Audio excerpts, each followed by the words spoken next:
Hora de conversar com o Felipe Killing, falando direto da Europa, um friozão também, a gente consegue observar o Killing de touca, com aquela gola bem grandona ali, bem alta de lã, um casacão também que não passa frio, não passa friagem, como diria a nossa titia. O Killing vai falar sobre justamente os desdobramentos da invasão da Rússia à Ucrânia. A gente teve na última semana a tentativa de diálogo e aí a gente teve explosão de drones com morte de russos, né, de oficiais russos. Como é que está a situação neste exato momento? Porque se temeu ali um passo além, né, nesse conflito. Killing, o que a gente tem para essa terça-feira? Bom dia para você.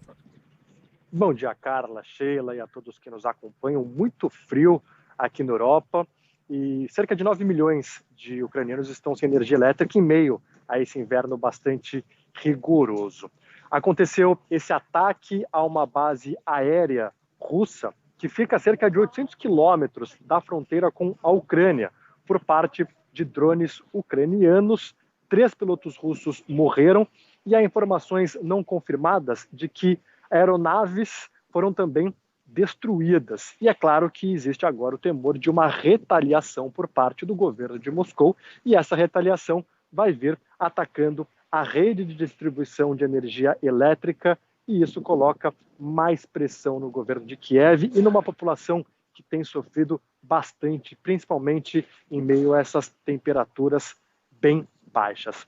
O ministro de Relações Exteriores da Ucrânia, o Dmytro Kuleba, afirmou que seu país está disposto a sentar para conversar com a Rússia e tentar se chegar a um acordo de paz, mas coloca uma condição de que a Rússia seja julgada num tribunal internacional por crimes de guerra e que essa negociação aconteça nas Nações Unidas, para que todo mundo possa sentar e dialogar.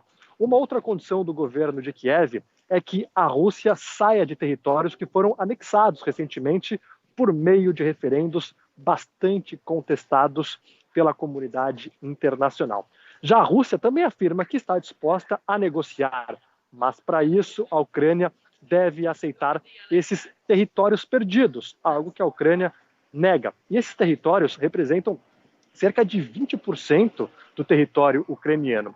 Então, apesar dos dois lados falarem que estão dispostos a conversarem por um acordo de paz, as condições impostas, tanto por Kiev como por Moscou, estão hoje longe da realidade.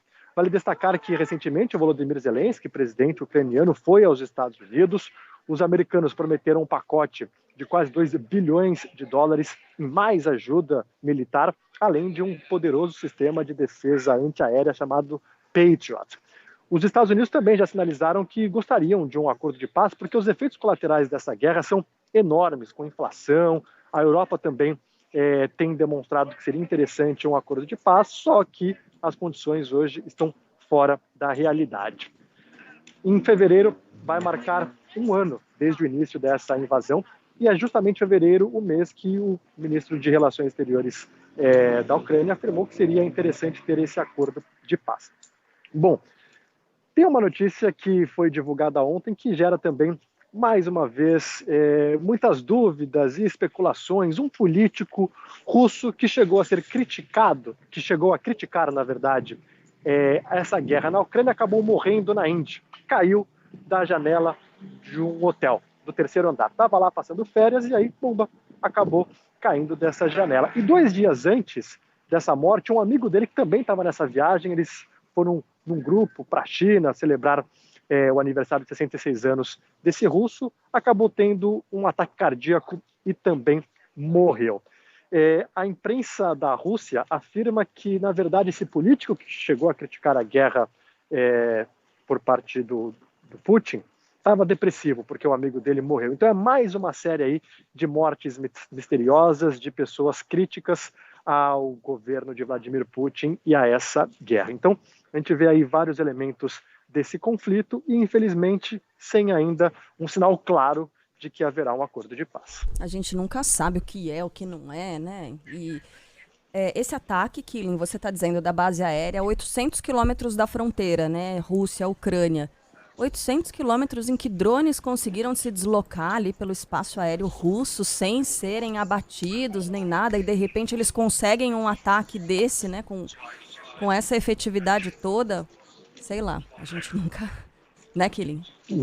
Nunca sabe, mas isso realmente tem chamado a atenção, né? Drones ucranianos conseguiram viajar 800 quilômetros dentro do espaço aéreo russo e atingiram uma base aérea extremamente importante, chamada de Angels, que tem bombardeiros capazes de disparar armas nucleares. Então, é a principal base aérea da Rússia e o governo de Kiev afirma que essa base aérea é usada para atacar a infraestrutura ucraniana. E é a segunda vez que há um ataque aéreo.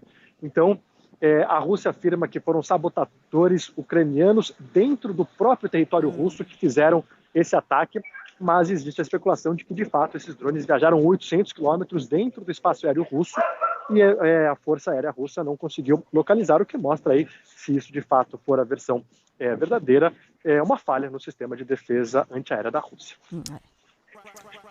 Temos música. The Funk Soul Brother, check it out now.